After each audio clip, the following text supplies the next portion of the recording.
로마서 12장 19절부터 21절을 읽겠습니다.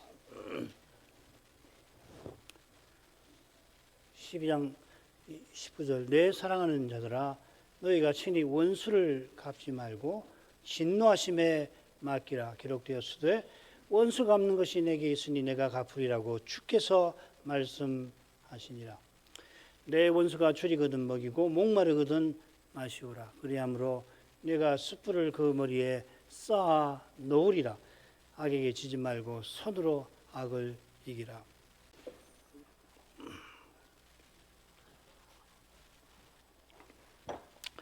바울 사도는 그리스도 윤리를 통하여 그리스도의 거룩한 사회에 세우는 거기에 아버지께서 자기 아들을 아끼지 않고 내어주신 뜻이 있다 전합니다.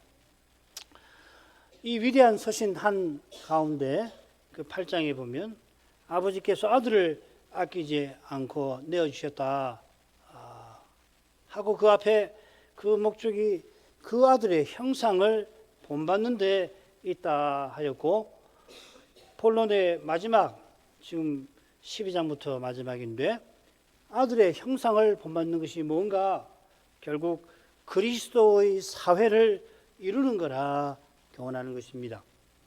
이는 영원하신 아들이 사람 대신 그리스도께서 믿는 우리를 자기의 몸과 지체 삼으신 것, 아들이 사람 대신 그 그리스도가 우리를 그리스도의 몸과 지체로 세우시는 것과 붙어 있는데, 에베소서에서는 자기 안에서 하나의 새로운 사람을 지어 가신다 하셨습니다.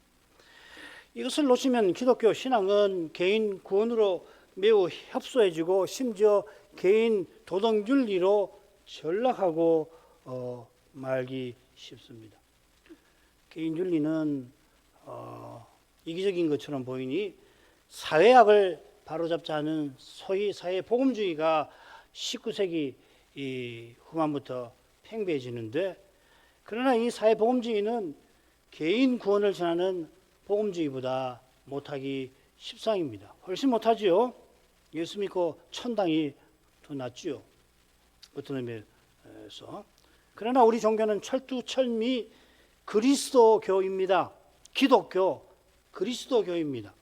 장차 우리 각각이 그리스도와 같아져서 함께 그리스도를 영원히 온전히 드러낼 텐데, 지금도 그리스도께서 자기 영, 그리스도의 영인 성신을 통하여 우리 안에 살아계시고 친히 자기를 드러내고 계시는 것입니다. 이게 그리스도교입니다. 그리스도를 본받는 이것이 그래서 그리스도 윤리의 핵심입니다. 그리스도를 드러내는 것을 그리스도를 본받는 것이라고도 합니다만, 이것은 그리스도의 생명을 받아 그 생명을 살아내는 거지 사람의 힘과 지혜로 그리스도를 흉내내는, 모방하는 것이 아닙니다. 이것이 내게 사는 것이 그리스도라는 고백을 실현하는 거고, 오직 내 안에 그리스도가 사신다 하는 사실, 사신다라고 하는 사실, 고백 정도가 아닌 사실이지요. 신령한 사실과 붙어 있는 겁니다. 그리스도가 내 안에 사시니까, 그래서 내가 그분의 생명을 받아 살아내는 겁니다. 이 그리스도를 드러내는 본받는 실천적인 길이 무엇인가를 구체적으로 이 둘째 부분 12장 9절부터 13장 10절에서 사도가 밝히는데, 그 길을 한마디로 말하면 사랑, 그리스도의 사랑을 실천하는 것입니다. 에베소서 5장 2절도 똑같이죠. 그리스도께서 우리를 사랑하신 것 같이 서로 사랑하는 거기서 율법이 완성된다 결론에서 밝히는 겁니다. 이 사랑은 함께 주를 섬기는 데서 나타나고, 그리고 핍박받는 원수도 축복하면서 서로 섬기며 서로 겸손히 하나 되는 것으로 나타납니다. 이게 로마서 12장 9절부터 18절까지 이 내용입니다. 이제 사도는 내 사랑하는 형제들아, 사랑하는 자들아 하고서 이 그리스도를 드러내는 길에 심각한 장애가 될 만한 문제를 다루는데, 바로 그게 보복, 원수 갚음입니다. 셋으로 나눠보겠습니다. 원수 갚지 말고 진노하심에 맡기라. 19절 상반절, 원수 갚는 것은 주님께 속한 거다. 그리고 원수를 선대하고 선으로 악을 이기라. 셋으로 나눠보겠습니다.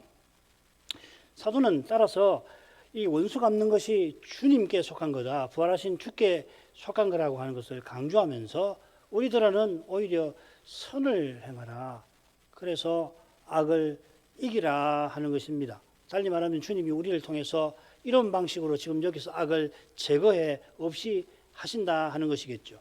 자, 19절 상반절 읽겠습니다. 내 사랑하는 자들아, 너희가 친히 원수 갚지 말고 진노하심에 맡기라. 이 19절은 너희가 친히 원수 갚지 말라 하면서 시작됩니다. 우리는 어순을 따라서 좀 순서를 바꿨습니다. 이 금령은 17, 18절과도 자연히 연결이 되고요, 어울리고, 지난번에는 아래와 같은 도표대로 우리가 이 부분을 묶어서 생각 있는 참조하시기를 바랍니다. 이렇게 봐도 좋고 저렇게도 봐도 좋고, 다 지도거든요. 줄거리는 지도인데 좋은 지도는 많을수록 나쁘지 않을 겁니다. 자, 넘어가죠. 여기 이 원수 갚는다 하는 낱말이 17절에도 갚는다 하는 낱말이 나와서 같은가? 아닙니다. 다릅니다. 원수 갚는다고 새긴 낱말은 신약 성경에 4번 더 나오는데 보면은 표현을 다 달리 해서 번역을 했어요. 어쩔 수 없죠. 한번 보십시다. 누가복음 18장 3절에서 원한을 풀다 이렇게 번역을 했고요. 고린도후서 10장 6절에서는 벌한다, 심판한다.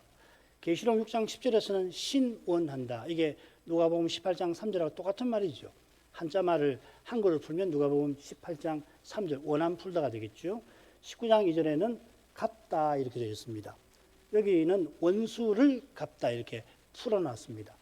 그러니까 번역된 표현은 다 다르지만 뜻은 다 비슷비슷하죠. 잘못한 일을 벌하여 억울함을 풀어준다. 이걸 한자말로 신원한다는 거잖아요. 원한을 풀어준다. 누가복음 비유를 한번 보십시다. 유명한 비유라 잘 아실 텐데, 한 과부가 자기를 괴롭히는 원수가 있어서 억울해가지고서 재판장에 가가지고 나의 원한을 풀어달라고 간곡히 부탁하지요. 그런데 이 제사장은 하나님을 두려워하지 않고 사람을 무시하는 그런 나쁜 사람이라 과부의 간곡한 부탁을 처음에는 외면하는데, 과부가 계속 가서 건덕지게 제발 원한을 풀어주시오 하니까 결국은 괴로워서 들어줬다 하는 말입니다. 이 비유를 통해서 주님께서는 뭐라고 교훈하시냐면, 하물며 하나님께서 그 밤낮 부르짖는 택하신 자의 원한을 풀어주지 아니하시겠느냐, 저희에게 오래 참으시겠느냐. 이게 이 비유의 이 교훈이죠. 이 원한, 밤낮 부르짖는 택하신 자들의 원한, 신자들은 밤낮 한이 있어가지고 억울한 일을 당해가지고서 하나님께 호소하는 그걸 가리키는데, 그 예가 요한계시록 6장 10절입니다. 6번째 인을 뗄 때에, 6번째지요. 5번째 인이겠네요. 뗄 때 하늘의 단 아래에서 이 핍박당하고 죽은 영혼들이 이 원한을 갚아달라고 호소하잖아요. 계시록 9절이나 19장이나 또 고린도서 9절도 하나님이 의로운 심판 내리실 것을 가리킵니다.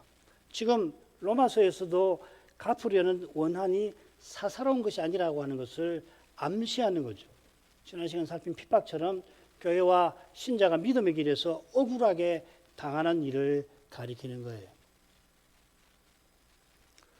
이런 핍박은 그리스도의 고난이므로 우리 주님께서 판단하고 우리 주님이 심판하실 것입니다. 주님의 일입니다. 사도가 나도 나를 판단치 아니한다 하고서 자기가 사도로서 행하는 일을 주님의 판단에 맡겼죠. 물론 자기가 행합니다마는, 그러나 그 일이 자기 일이 아니라 주님께서 맡기신 주님의 일인 겁니다. 맡은 자는 맡기신 주님께 충성할 뿐이고, 충성한 그때도 나는 하여야 할 일을 한 것뿐이라 하고 고백하는 겁니다. 하여야 할 일을 했지만 내가 아니요 나와 함께 하신 하나님의 은혜라고 고백하지 않을 수가 없는 겁니다. 주님 은혜로 맡은 직무를 행했더라도 그것으로 결코 의롭다 하심을 받지 못하고 더욱 충성하여 그 일은 더욱이 충성하여 이룬 그 일에 부족과 결핍과 심지어 죄가 서러 있으니 충성스럽게 한 그때에도 주님의 공여를 의지하지 않을 수 없습니다. 장차 우편의 양들은 우리가 죽게 해드린 것이 뭡니까? 없습니다. 그렇게 아뢰겠지만은 왼편의 염소는 놀랍게도 우리가 죽게 해드리지 않은 게 뭡니까? 하고 주장을 할 겁니다. 이 차이가 말이에요. 이 차이가 얼마나 심각한 차이인지를 깨달아야 하는 겁니다. 오직 은혜를 참으로 고백하는 이만이 억울하게 고난받을 때 되갚을 마음을 품지 않게 되는 것입니다. 자기가 무엇을 이루려 하는 마음이 조금이라도 남아있으면 조금만 억울해도 견디지를 못해요. 그러고서는 기어코 뭔가를 할 수밖에 없습니다. 왜냐하면 견디지 못하니까. 자기가 죽겠으니까. 그러고는 후회를 하게 되지만 뭔가를 하고야 마는 것이죠. 어쩔 수 없습니다. 그건 말려도 안 됩니다. 날마다 자기를 부인하지 않고서는 이길 수가 없어요. 사도가 원수 갚지 말라 하는 것은 내 사랑하는 자들아 하고 부르는 심정과 붙어 있습니다. 이 원문에는 나의라는 말은 없어요. 왜 들어갔는지 번역하시는 분이 사도의 취지를 잘 알고서 나이라는 말을 넣은 것 같아요. 자기도 모르게. 사랑하는 자들아 이렇게 되어 있습니다. 사도는 누구보다 핍박을 많이 받은 분이라 원수 갚지 말라는 명령이 얼마나 힘든지 누구보다 잘 압니다. 서신받는 교회와 신자 앞에 얼마나 힘든 현실이 기다리는지를 생각할 때에 그들을 향하여 사랑의 심정이 일어나는 것입니다. 얼마 있지 않으면은 로마 교회는 심각한 핍박을 받게 되죠. 로마의 화재 아시죠? 네로가 몇 년이 될지 모르겠어요. 64년이니까 지금 로마에 도착한 때가 62년, 정확히 알 수 없어요. 61년인지 62년인지 곧 그런 일을 당하게 될 것입니다. 그 고린도전서에도 임박한 환난이라고 하는 거 다 그런 걸 암시하는 거고, 히브리서 12장 4절에도 너희가 피 흘리기까지는 아니다 할 때 그런 현실을 암시하는 거죠. 그러니까 사랑하는 마음이 일어나지 않겠어요? 사도는 사랑하는 이들에게 진노하심에 맡기라 하였습니다. 이 진노라는 말, 올게라는 말인데 로마서를 보면 전부 하나님의 진노하심을 가르쳐 썼어요. 다른데 바울 서신을 보면 이 사람의 진노에도 쓰는 말이거든요. 여기서는 이 장차 심판에서 죄인을 벌하시는 것이기도 하고 지금 여기서 하나님 내리시는 것이기도 하고 둘 다 쓰이는 겁니다. 후자의 용례, 지금 여기서 하나님께서 진노하시는 그 용례가 이 국가 권력의 주제를 다루는 다음 부분, 그리고 다음 부분하고 그 다음에 지금 우리가 다루는 이 부분을 묶어 주는 겁니다. 그래서 줄거리를 그렇게 만들어지고 그죠? 이 주제하고 13장 1절부터 7절 국가 권력의 문제하고 같은 주제를 다루는 거죠. 하나님이 심판하시는데 특별히 국가를 쓰셔서 지금 여기서는 심판하신다. 다음번에 보도록 하십시다. 하나님이 장차 불의에 대하여 진노하실 뿐만 아니라 지금 여기서 국가 권력자를 가령 종으로 쓰십니다. 신자가 까닭없이 오해를 받아 핍박을 받을 때에 국가의 도움을 받을 수 있지요. 바울 사도가 그랬습니다. 아시아에서 온 유대인들에게 오해를 받아 폭력을 당할 때에 로마 군대의 도움으로 죽음에서 벗어났죠. 사도행전 21장 말하는 겁니다. 그리고 23장에 가면은 바울을 죽이기 전까지는 먹지 않겠다. 결사대가 만들어진 것을 바울의 조카가 알고서는 바울에게 전달하니까 바울 사도가 이 조카를 천부장에게 보내서 그래 그 결과로 바울은 그 밤에 예루살렘을 탈출해서 가이사랴로 피신하게 되잖아요. 그 이야기입니다. 그러니까 결사대가 결정됐으니까 자기가 나가가지고 지금 죽지 그렇게 안 했단 말이죠.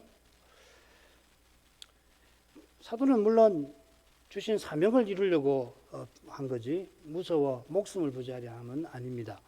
하나님이 이 나라에도 국가, 가정 그리고 여러 기관을 쓰셔서 세상의 악을 억제하시는데 주님의 교회와 신자가 그리스도를 드러내게 하려고 하시는 거죠. 같은 목적이 핍박과 환난과 곤고와 기근과 헐벗음과 칼과 채찍질과 모욕과 멸시와 오해와 미움을 통해서도 이루어지게 하십니다. 국가 권력이 하나님의 사자가 아니라 사탄의 사자가 되어 핍박하기도 하고 바리새인이 그 악한 자의 자식이 되어서 예수님을 십자가에 내어주기도 하였습니다. 그러나 그걸 하나님은 틀림없이 심판하십니다. 하나님의 이 신실하심에 신자는 자기 생명까지 의탁할 것입니다. 하나님이 얼마나 신실하신지 이어 나오는 말씀이 잘 보여줍니다. 기록되었을 때 원수 갚는 것이 내게 있으니 내가 갚으리라고 주께서 말씀하시니라. 이 구절은 이는 이러이러함이니라. 왜냐하면 이렇게 됩니다. 왜 친히 원수 갚지 말고 하나님의 진노하심에 맡기라고 권면하는지 그 이유를 밝히는 겁니다. 그 이유는 기록하였을 때에 담겨 있습니다. 하나님 말씀이 그 이유인데 말씀하신 하나님이 말씀하신 것을 틀림없이 이루시니까 사도는 염려하지 말고 신실하신 주님께 다 맡겨라 권면한 겁니다. 이전과 관련해서 인용된 말씀에서 흥미로운 점이 하나 있어요. 사도가 주께서 말씀하시니라 또 인용을 했다 하는 겁니다. 우리 번역은 그렇게 있죠, 그죠? 우리 번역에는 여기까지 인용된 거로 번역을 해놨습니다. 성경에 기록되기를 원수 갚는 것이 내게 내 것이다, 내가 갚겠다, 그렇게 하셨다고만 해도 고민한 이유를 충분히 밝힌 셈인데 사도는 그것으로 부족하다고 여겨서 주께서 말씀하신다, 이 부분까지 굳이 인용을 한 겁니다. 인용된 성경은 신명기 32장 35절입니다. 35절에는 주께서 말씀하신다, 여호와께서 말씀하신다, 이 표현이 나오지를 않아요. 그래서 어떤 영역 성경, 여러분 갖고 계시는 영어 성경도 혹시 보시면은 이 표현은 인용구에서 빼기도 할 겁니다. 보통 영어는 친절해서 인용하면은 인용부호가 있죠, 그죠? 따옴표를 이렇게 쓰는데 그걸 빼기도 합니다만은, 그런데 신명기 32장 37절에 여호와의 말씀에 하고 이어지니까 인용된 것으로 볼 수 있고 그렇습니다. 게다가 인용으로 안 보면은 이 부분이 어색하게 읽힙니다. 사도가 주께서 말씀하시니라까지 인용했다면 의중은 명백합니다. 여호와께서 내가 갚겠다 하시고는 40절에 나의 영원히 삶을, 나의 영원한 삶을 두고 맹세한다 하시면서 다시금 보복하겠다 말씀하시는 겁니다. 맹세하신다는 것은 만일 하나님이 말씀하신 대로 보복하지 않으신다면 내가 비참하게 죽임 당하겠다 하시는 거 아니에요. 비슷한 맹세가 창세기 15장에 나오죠. 아브라함과 언약을 맺으실 텐데 그에게 약속하신 대로 주시지 않으면은 아브라함이 죽여서 버려놓은 짐승처럼 내가 되겠다 하신 거 아니에요. 여기서 여호와께서 여호와의 종이 되셔서 죄인인 우리를 위하여 바로 이런 죽임을 십자가에서 당하시기까지 하며 친히 약속을 이루신 거죠. 그러니까 창세기 15장에서 맹세하셨는데 그런데 결국은 우리가 언약을 어기니까 우리가 이런 죽임을 당해 마땅한데 예수님이 여호와의 종이 우리를 대신해서 이 저주를 받으신 거 아니에요. 이처럼 신실하신 하나님이시니 신실하셔도 우리 생각을 훌쩍 넘어설 정도로 너무도 신실하신 하나님이시니 내가 갚겠다 말씀하신 대로 틀림없이 하실 것입니다. 억울하게 생각하지 말아라 하는 거죠. 그런 일 당할 때 억울하다, 억울해서 못 견디겠다 하지 말고 하나님이 틀림없이 갚아주신다 위로하는 겁니다. 모세를 통하여 원수 갚는 것이 내게 있다, 내가 갚겠다 하셨는데 누구에게 이런 원수를 갚겠다 하시냐면 배도한 이스라엘에게 하겠다 하신 거예요. 시편이나 연설을 보면 언약의 나라를 혹은 시인을 직분자를 언약의 직분자 시인을 공격한 이방 나라를 심판하겠다는 말씀이 얼마든지 있지요. 요엘 한번 보십시다. 두로와 시돈과 블레셋 사방아, 만일 내게 보복하면 너희의 보복하는 것을 내가 속속히 너희 머리에 돌리리라. 12절에 보면 내가 거기 앉아서 사면의 열국을 다 심판하리로다. 21절도 마찬가지입니다. 히브리서에 같은 말씀이 인용이 되어 있죠. 10장 30절에 똑같은 말씀이 인용됐는데 역시 베드로를 경고하는 본문 29절에 베드로의 경고의 말씀이 나오고 30절에 내가 보복하겠다 하시지 않았습니까? 그런데 배동한 이스라엘을 심판하실 일을 여기 사도가 언급한 뜻이 있을 거예요. 로마 교회를 비롯하여 당시 교회가 겪는 핍박에 배도한 이스라엘이 원수 노릇하는 것과 무관하지 않을 것입니다. 데살로니가 전서 2장 15, 16절이 대표적인 말씀이죠. 지금 바울 사도가 로마서를 써보내기 얼마 전에도 맹수 같은 유대인들의 핍박을 받아 살 소망까지 끊어질 지경이었습니다. 그 다음으로 가죠. 내 원수가 줄이거든 먹이고 목마르거든 마시우라. 그리하므로 네가 숯불을 그 머리에 쌓아 놓으리라. 악에게 지지 말고 손으로 악을 이기라. 20절도 구약 성경을 인용한 겁니다. 잠언 25장 21, 22절이 인용이 되었습니다. 그러니까 주께서 말씀하시니라 우리가 인용으로 봤는데 그렇다면 지금 번역도로 하자면 20절까지가 기록되었을 때에 걸리겠죠. 그러면은 20절을 19절 하반절과 붙여서 살필 수가 있을 거예요.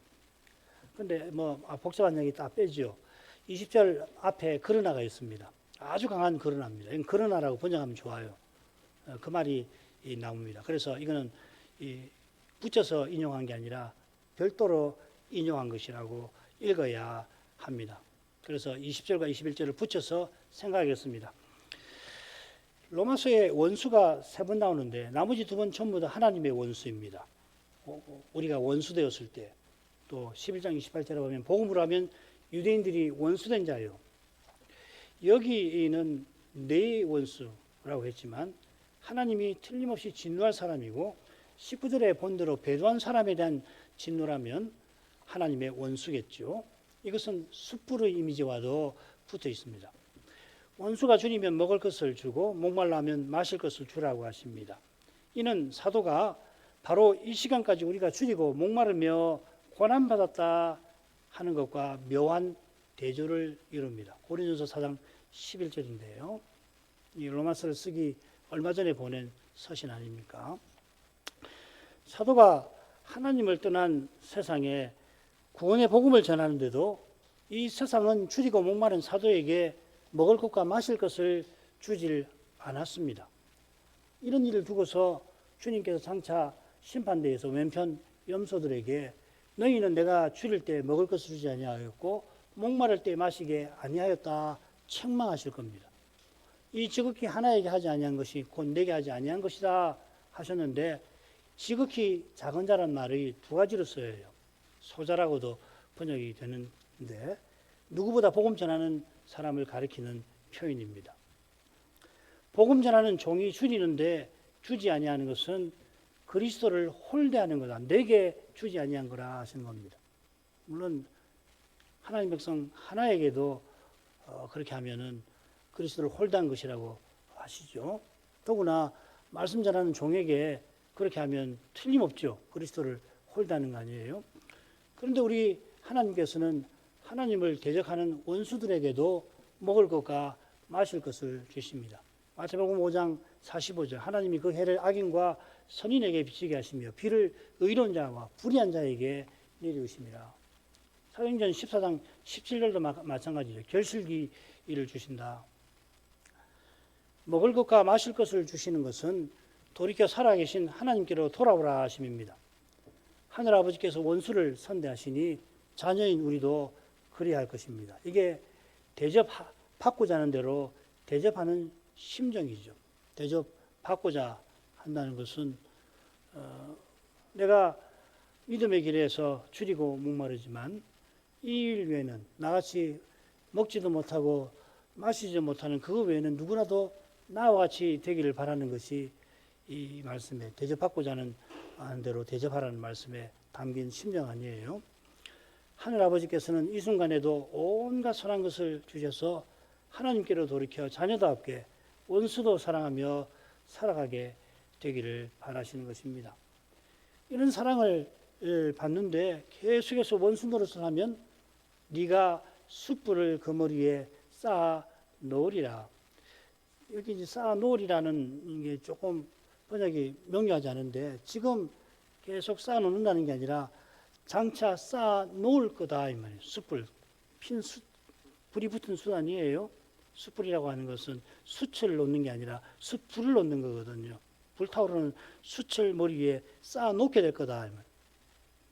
무더기처럼 그 숯불을 그 머리에 쌓아 놓게 될 것이다. 이 말입니다.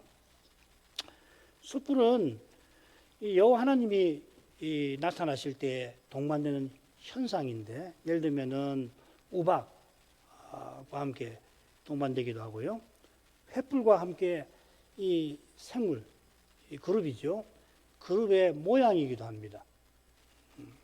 그룹의 모양을 묘사할 때 횃불과 숯불과 같아 했습니다. 동시에 여호와 하나님이 악인에게 내리시는 심판의 도구이기도 합니다. 그러니까 이런 용례들을 참조하면 이게 뭐 숯불을 거의 다 찾은 건데요. 장차 하나님의 무서운 심판을 받게 될 것을 가리키겠죠. 원수 노릇하는 사람에게 선대하는 신자가 숯불을 그 머리에 쌓아 놓을 것이니까 어쩌면은 신자가 장차 주님의 심판에 참여하게 되는 것을 암시하는 것도 같습니다. 우리 주님 말씀에 남방 여왕과 니느웨 사람들이 이 세대 사람들을 정죄하리라 그랬잖아요. 정죄한다는 말은 심판대 앞에서 이 사람들이 어떤 죄를 지었다고 심판하는데 가담하는 거 아니에요. 이런 거 묵상해 보시길 바랍니다. 원수가 큰 심판을 받게 하려고 그들에게 선대하라는 말씀은 결코 아니겠죠. 하나님께서 지금 악인과 불의한 자에게 비와 해를 주시는 것은 하나님의 온전하심이라 했습니다. 이 완전하심이란 말이죠. 주님께서 부자 청년에게 똑같은 말, 네가 온전하여 지고자 할진대 소유를 팔아 가난한 사람들에게 주라 하셨습니다. 그러니까 이 온전함이라는 말은 순수한 사랑과 붙어 있는 거죠. 더욱이 하나님이 불의한 자에게 자기 해를 비추시는 것은 거룩한 사랑에서 행하는 거예요. 어떤 신학자는 조금 한 발 나가서 벌 주려고 이렇게 하신 거다. 그렇게 이야기하는데 결과적으로는 그렇게 되겠죠. 그죠? 결과적으로는 이렇게 선을 행했는데도 악을 내놓으니까 하나님이 심판하시는 건 맞지만 지금 선을 행하시면서 너 벌 받게 하려고 내가 준다. 그렇게 하시는 건 아니잖아요. 주님께서 하늘아버지의 온전하심처럼 너희도 온전하라 하신 것처럼 사도도 그런 사랑을 나타내라. 나한테 나쁜 짓 했는데 이놈들 틀림없이 회개하지 않을 테니까 장차 벌 많이 받게 만들려고 내가 먹을 걸 줘야지. 이거 아니란 말이죠. 근데 해석을 보면 이렇게 해석하는 사람들이 가끔씩 있어요. 좀 우스운 해석인데 그런 해석이 있는데요. 사실은 우스운 게 아니라 그럴 수도 있잖아요. 보복하려고. 사람은 너무도 간교해서 이런 말씀을 가지고서 간교하게 이 상대에게 직접 해코지는 못하겠고 해코지 받게 하려고 선대할 그런 마음을 사람은 풀 수 있는 거 아니에요. 그러니까 아주 터무니없는 해석이 아니라고는 보기 어려울 것 같습니다. 아무튼 이런 사랑을 끝끝내 멸시한다면 하나님의 엄밀한 심판을 피하지 못합니다. 피하지 못하는 게 아니라 자초하는 거죠. 이어지는 명령도 하늘아버지의 온전하심을 본받는 것이겠습니다. 악에게 지지 말고 선으로 악을 이기라. 하늘아버지께서 악한 자들에게 날마다 주의 해를 날마다는 아니니까 주의 해를 비추실 때 선으로 악을 이기시는 겁니다. 장차는 악으로 악을 심판하시겠습니다마는 지금은 주의 원수인 우리를 구원하려고 자기 아들을 아끼지 아니하신 것처럼 그야말로 선으로 우리의 악을 갚으셨는데 그처럼 우리가 핍박을 받는데도 우리 원수를 축복하고 저주하지 않을 때에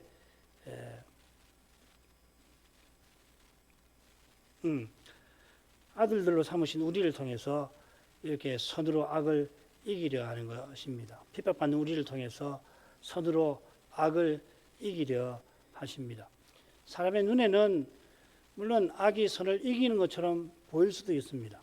심지어 고난 당하는 그 과정 중에는 고난이 너무도 크니까 거기 마치 이 파도에 휘감기듯이 될 때는 자기가 악에 지는 것 같은 생각이 신자의 마음에도 일어날 수가 있을 것입니다.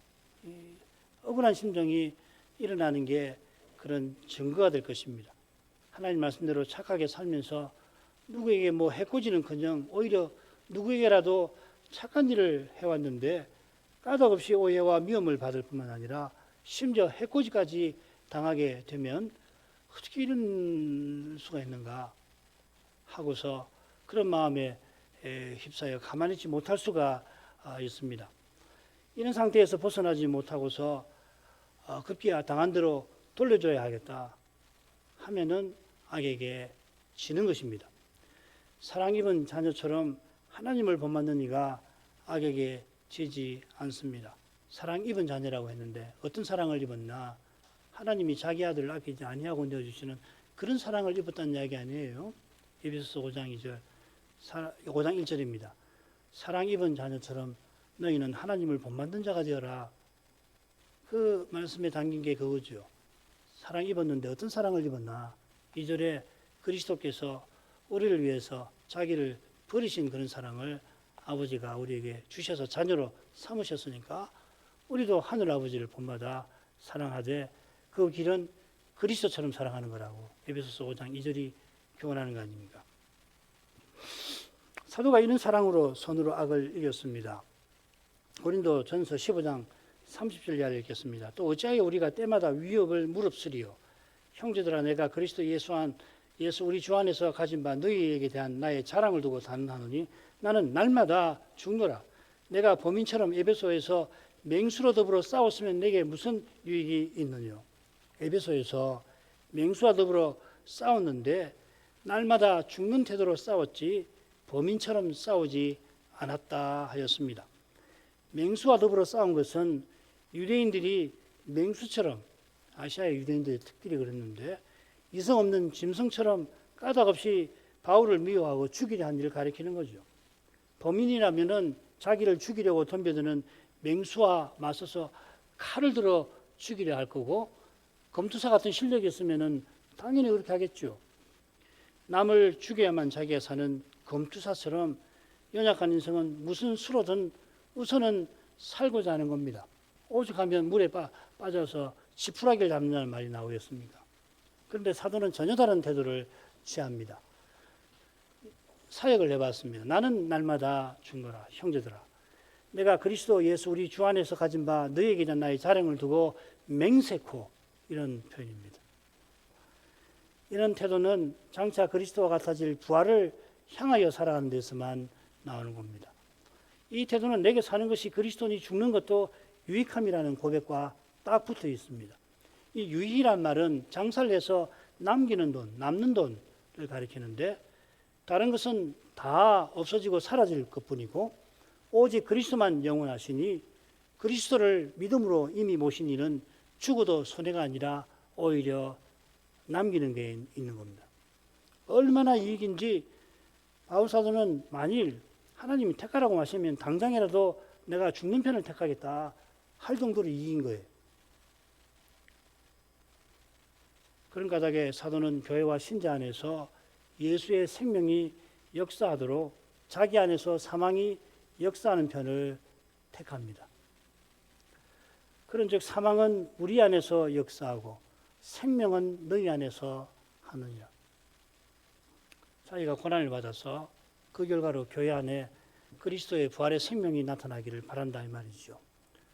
그래 심지어는 만일에 가능하다면 그리스도에 남아있는 고난 전부를 자기가 다 받아서 그럼 끝나는 거죠. 모든 교회와 신자가 당장에 영광에 이르게 되었으면 그런 말도 합니다. 그게 골로새서 1장 27절입니다. 모든 신자가 영광에 이르는 것만큼 선한 게 없는데 그 선한 일을 위하여 할 수만 있다면 사도는 자기가 고난을 받되 다 받겠다 한 겁니다. 이게 내가 날마다 죽는다 맹세코 나는 날마다 죽는다 하는 것입니다. 이는 사도가 조금 아래서 깨어 의를 행하고 죄를 짓지 말라는 명령과도 붙어 있습니다. 자기를 부인하지 않고서는 깨어 있지를 못하고 그러면 육신으로 행할 수밖에 없습니다. 육신으로 행하면 고난을 받지 못합니다. 받을 수가 없어요. 육신으로 행하는데 어떻게 고난을 받습니까?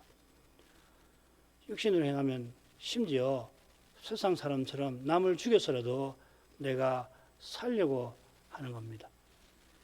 이것이 자기 영광을 구하는 태도에 도사리고 있는 무서운 겁니다. 교회에서 자기 영광을 구하는 건 결국 이런 마음이 속에서 도사리는 거거든요. 그러나 사도가 날마다 겪은 이 죽음의 악, 날마다 죽는다고 했는데 죽음 같은 고난이 누구보다 저 영원한 영광을 이루었을 것입니다. 우리가 바울을 만나면 고맙다고 하게 될 거예요. 그대가 우리를 위해서 받은 그 많은 고난으로 이 영광이 이만큼 이루었습니다. 고맙습니다. 하겠죠. 그리고 이것이 악에게 지지 않고 선으로 악을 이기는 바로 그 길입니다. 지금 여기서 악이 줄어드는 길, 이거밖에 없습니다. 기도하겠습니다.